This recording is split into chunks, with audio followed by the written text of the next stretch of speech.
I think a lot of people would pay money to watch two therapists making love and getting naked. I'm sure we're not the first ones. There's probably a whole, what's it called? OnlyFans. Yeah, thank you. I don't think Sure, there's therapists on, well, probably not licensed anymore. I don't think there's something about real therapists. Oh, rather than just like somebody protecting. Yeah, or like a coach. Because therapists to me feel like they should be so proper, and so to be able to see them do things that are maybe not proper or things that you shouldn't be witnessing, Yeah. that kind of taboo thing. I mean, it's the whole, like the whole fantasy behind teachers or people in uniform. We probably won't be creating an OnlyFans. No, we will not. I'm John Kim, a licensed therapist who used to be a miserable fuck before going on a hero's journey and turning expired relationships into revelations. I use my story to help others come with you instead of at you. Unrehearsed, on purpose, because self-help doesn't have to be polished or complicated, just honest.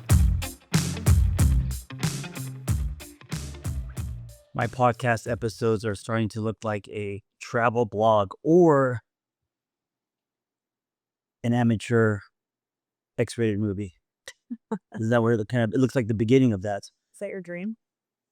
It's not my dream, but I wonder if I think a lot of people would pay money to watch two therapists making love and getting naked. I'm sure we're not the first ones. There's probably a whole, what's it called? OnlyFans. Yeah, thank you. I don't think Sure, there's therapists on, well, probably not licensed anymore. I don't think there's something about real therapists. Oh, rather than just like somebody protecting. Yeah, or like a coach, a real because therapists to me feel like they should be so proper, and so to be able to see them do things that are maybe not proper or things that you shouldn't be witnessing, Yeah. that kind of taboo thing. I mean, it's the whole, like the whole fantasy behind teachers or people in uniform. We probably won't be creating an OnlyFans. No, we will not. Yeah. But we will be answering your questions. And I emailed Vanessa questions to help me answer. What's kind of different about us is I take a kind of street level approach. We are both technically licensed marriage family therapists. Vanessa takes more of a depth psychology approach. And this is because of our training. She went to depth psychology school. I went to, Depth psychology school. That's a cute way to put it. I like that. I mean, what else would it be called? I went for my master's with a focus in depth psychology. I don't know. It's just cute the way you say depth psychology. Right, which is like telling of just basically the street level, like it is what it is. I don't need to be proper. And then I went to the variety of therapy schools in the Valley. You should be nicer to yourself. Yeah, it was a private school. It was very expensive. So that's not the DeVry of. Yeah, You should be nicer the to yourself. IPT Tech of therapy schools. Remember that? Yep. Question 1. Question 1. Beep boop boop. Beep boop boop. Okay.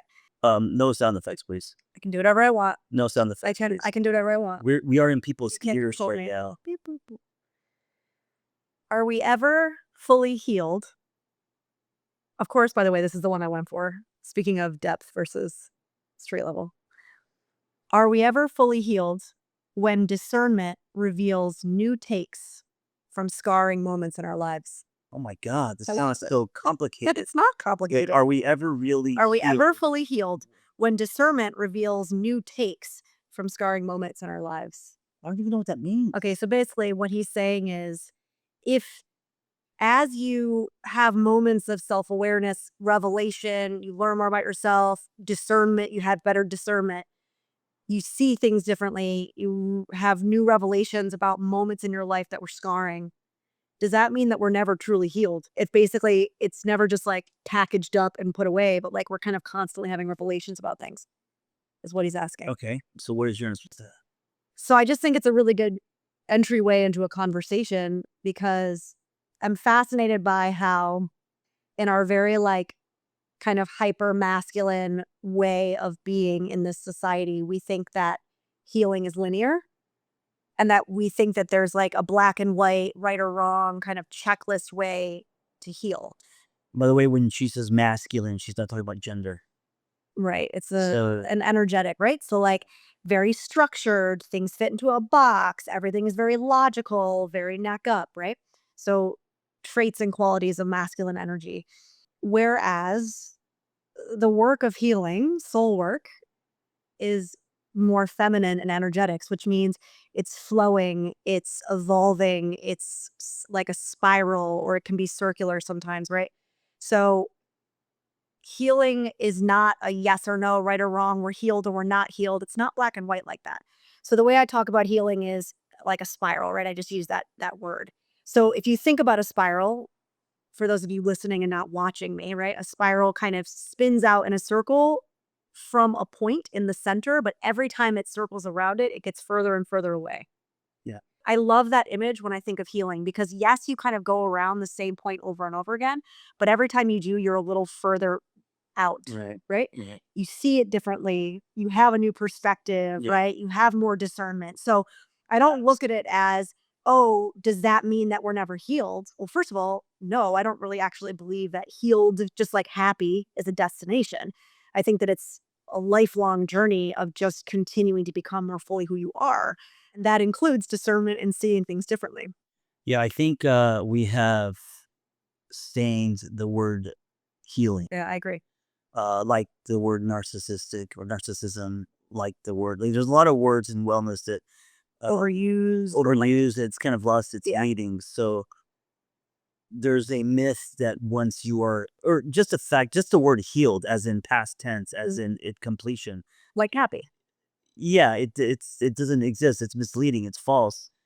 I like this idea that we are evolving Yes. cultures. I like the idea of shedding. I like the idea of journeys.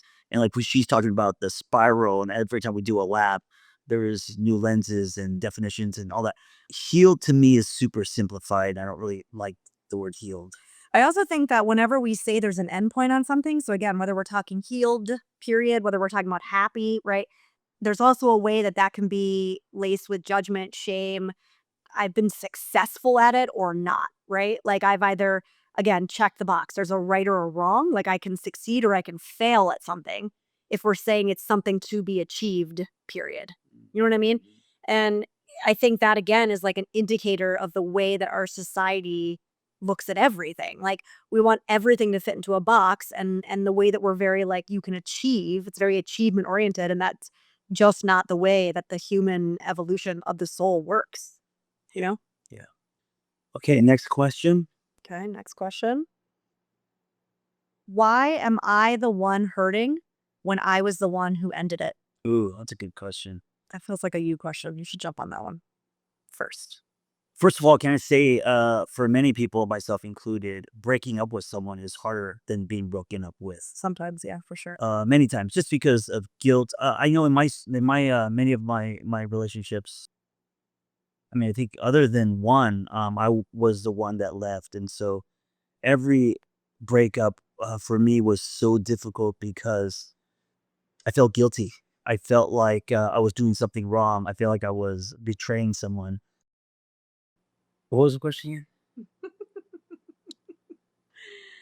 Why am I the one hurting when I was the one that ended it? Yeah, well, the person who ends it doesn't get a free pass. Like people, with any expired relationship, any breakup, there's pain on both sides and different types of pain.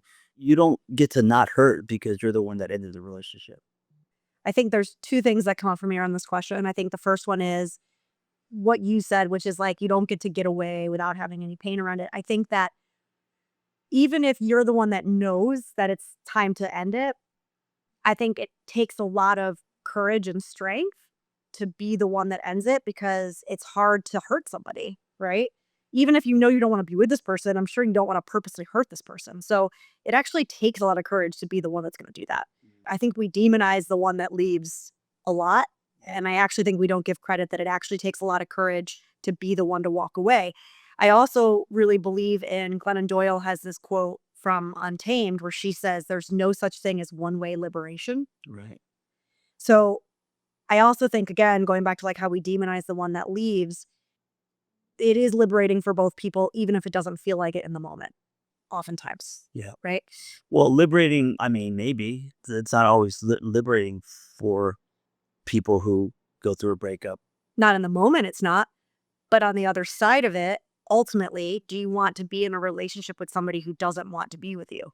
Sure, but Do you know what I'm saying? some people stay in victim mode, and there is no liberation. There is it's a prison. They're living in their own. Right. Well, that's a choice. I'm saying for people who do the work around it, eventually, for most people, there is a revelation around, thank goodness this happened because, right? You're right. Not everybody gets to that place. But ultimately, I would hope that most of us don't want to be in a relationship with somebody who doesn't love us, appreciate us, value us, want what we want, all these things. And so if that person is the one that leaves, then hopefully we get to that revelation later at some point after the grieving, right? That this was ultimately the best thing for everybody involved. So I guess there's that component to it. The other part, I just lost my train of thought and I forgot what I was going to say. There's a second one, but I'll come back to it. And this is a good time for another question. And this third question, we're going to give people kind of a street level answer, and then also through the lens of depth psychology. So we could talk about your school. Oh, I thought the first one was pretty depth. Let me see. No. I know there's two good ones. How do you make yourself a priority when you've been a helper all your life? Well, that kind of lines up with codependency and a lot of stuff that you talked about. Okay, what's the other one? Also, try holding a camera mic for Arm about 25 minutes, 30 minutes. You start to lose feeling, and then you in go your back and fingers. forth. As an anxious attacher, how do you learn to stop the chase? Hmm. Oh, they're both good. I think you could start with the anxious attacher one. Yeah, let's do them quickly. As how do you stop the chase? Yeah, so that's a pattern of mine. I tend to swing toward anxious, and I'm always trying to hold on to someone's leg. Part of this is conditioning on what I thought love looked like, meaning you find your quote unquote soulmate or the someone you want to, be with, and then nothing else matters. The world, nothing else matters. The world disappears. You start revolving around that person in a relationship, right? And that can make the other person very claustrophobic, feel claustrophobic, especially if that person is like Vanessa, avoidantly attached. Avoidantly? I swing more avoidant. Yeah, sweet more avoidance. So anyway, my point is I've experienced with this. So how do you stop chasing? Sounds kind of weird. It's gonna sound simple, but I always try to simplify things. Get a life. No, I'm not joking. Get a life. No, you're not joking. That's fine. I think it's so funny. Because what happens is you make the other person or that relationship your life, like I Mhm. did many times, especially early on, 20s, 30s. Yeah. And that relationship and that person becomes your life. And by doing so, you drain the life out of the relationship and the person, right? And so you have to get your own life.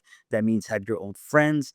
That means have your own hobbies. That means have your own, you just, and so I think at the top, you have to have something that gives you a cape. And I think it has to be something greater than you, right? And I'm trying to not use the word purpose because that's another word that I think has been overused.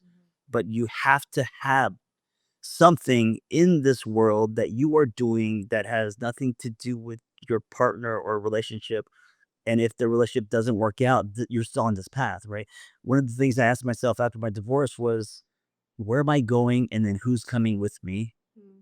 And if I exchange or reverse, if I reverse that order, I'm going alone. What I used to say is, who's coming with me? And then I'll figure out where I'm going. Right. So I always put love first. I always was like, well, who am I supposed to be with? Who's my soulmate? Who's the person I want to build my life with? And then I'll figure out what my purpose is or what I want to do with my life.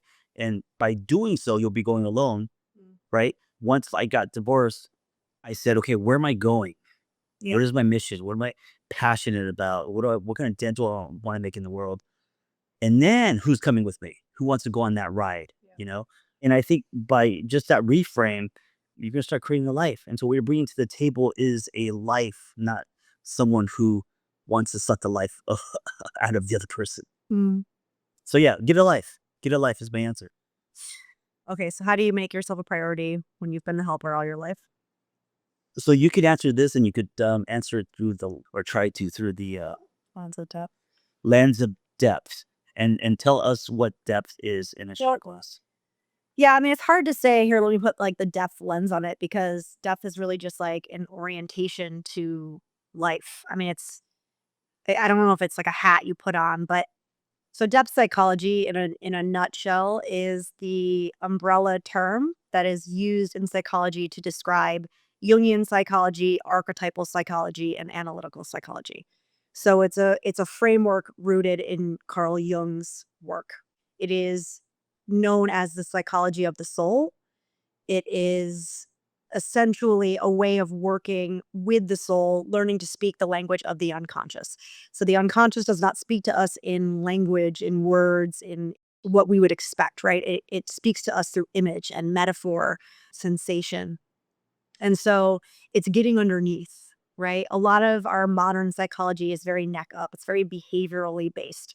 And depth psychology is really more neck down. I mean, of course, it can be really heady and there's a lot of theory, just like any psychology, but it's really more about how do we integrate the soul with the ego. Instead of doing more ego work, we do more soul work.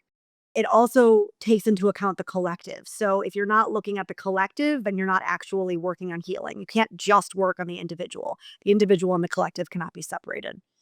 So there's that component to it as well. And so if I were to answer this question like that, There's also like a spiritual layer, right? So sure. not like it's not just coaching or what are your goals. Sure. It's when she says collective, it's what's happening in the world. It's Yep. a lot of narrative, a lot of story, a lot of what's underneath. Yeah, I mean, it's when we talk about the spirit side of it, right? When I say the psychology of the soul, Jung believed that human beings there's a religious function to the psyche. Now, if Jung were alive today, he would probably say spiritual side to the psyche or spiritual function of the psyche. He was obviously alive in the 40s and he grew up Christian. But essentially that's spirituality and hungering and thirsting for a connection to something larger to us, asking these larger questions is a actual function of the human being psyche, right? It cannot be separated. It's part of who we are as beings. And so to not take that into account when doing deeper work is not taking the entire human, the entire soul, the entire psyche into account, right? Yes. You're like leaving a big part of yourself out when you're not looking at that. So I think a lot of my codependency work naturally brings in the work of the soul because I can't separate the two. So yes, we can talk about codependency through the addiction realm and the addiction lens, and we can talk about how at the end of the day, codependent tendencies and behaviors like being the giver, as this question asked, being the people pleaser, being the one that everybody goes to, the reliable one, in a lot of ways becomes kind of an identity. So we start to confuse being needed with being loved. If we're needed, then people won't leave us, right? Which is where this identity of being the giver comes from. We could talk about that as a form of addiction because it is. Codependent behaviors are essentially an addiction to something or someone that soothes our anxiety, which is the same thing as somebody who reaches for the substance.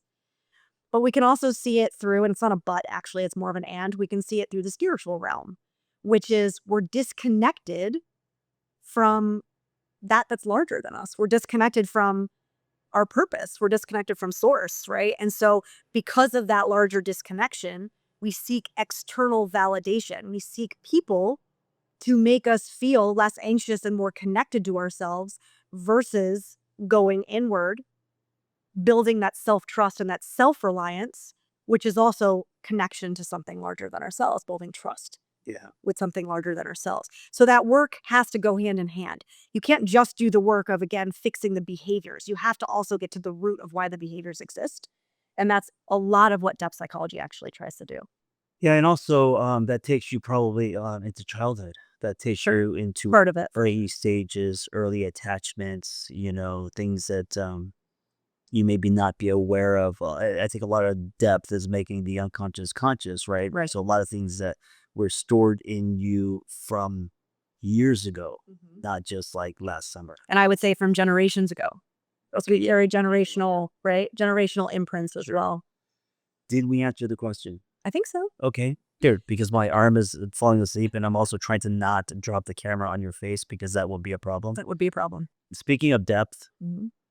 Vanessa created a coaching academy. I did. And first, I want you to tell people why. Speaking of where am I going and then who's coming with me, what is the mission behind this? Because it's not just a school because you wanted to create a product. It is mission driven, correct?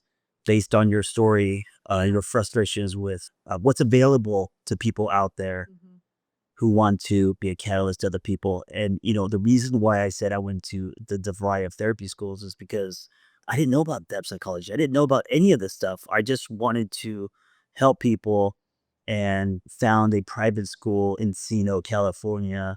And I didn't know that there were options, Mm. right? So if you are feeling called to become a therapist, or not even become a therapist, Mhm. just wanting some kind of training when it comes to helping people, but training that's deeper instead of just like quote unquote coaching, this may be for you. Yeah, I mean, I think really I started realizing how many people over the years have been coming to me via DMs, via in person, via our podcast, asking like, how do I get more training in this? So people who are already therapists, already coaches, people who have never even thought about being a therapist or a coach, like kind of all walks of life were asking me, I want to understand more about depth psychology. I want to be able to hold this framework. I want to be able to work with people in this way. But I either can't go back to grad school for 3 years. I can't afford because depth psychology there's only a couple schools, number one, that even teach Jungian psychology. And number three, they're very expensive, which I Yeah. totally understand. It's very inaccessible, which is unfortunate. And so that actually was part of my mission, my drive to say, this is not fair. We shouldn't be gatekeeping this work. And so I created a 10-week certificate program, right? For anybody who considers themselves either a healer, a space holder, or somebody who wants to become one, right? Or even just wants to be a leader in their community.